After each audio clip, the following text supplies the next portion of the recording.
Hi, I'm Agnes Piri, one of the coordinators for the Don Bosco Past Pupils Chingola, and we run a program for the Street Kids Project, which started way back in 2017. This was after a realization that a number of children were out there in the streets.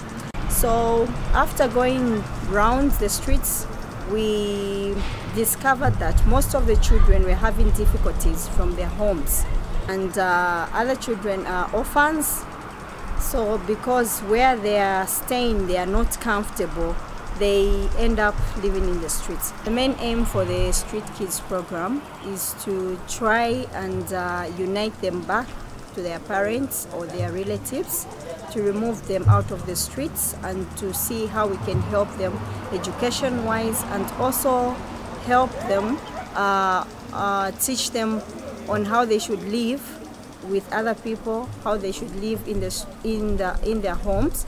And also the other aim for the Street Kids program is to help educate them on the dangers of drug abuse, because when they're out there in the streets, they are exposed to drug abuse, sexual abuse, they are denied education. So when they come here, mostly we want to educate them, to teach them on the good morals, on how they should live in the society with other people. And also we invite them to come and have a meal with us, which is done every Saturday. And the other challenge that we have mostly is when they come is where we are going to source the food that we give them, because mainly it is done on personal contribution.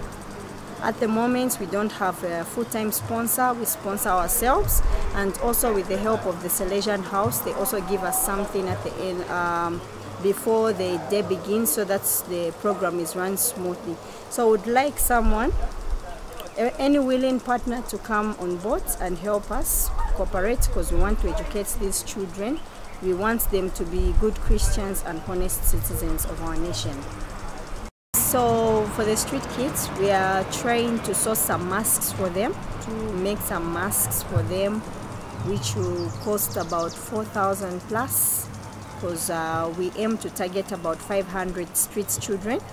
So not the ones that we only have on a Saturday, but even those who don't manage to come here. We tend on going out in the streets to sensitize them about the dangers of COVID-19.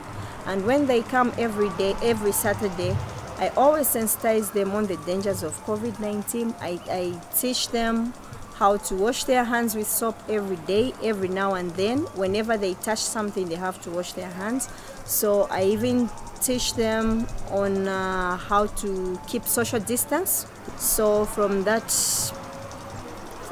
I've seen that there's a positive response, because they are able to obey what we tell them. Because sometimes they would come and report saying, "Madam, that day you told us to stay away from each other. This one was trying to touch their friend." So when you see something like that, it gives us joy that whatever impacts we are trying to put in them, it's actually working.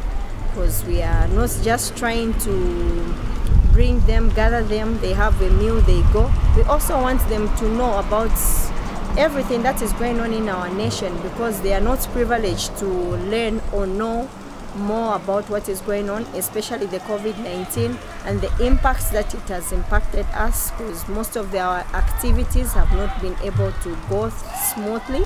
But we are hoping and praying that this thing will pass and we'll be able to continue and run our programs smoothly.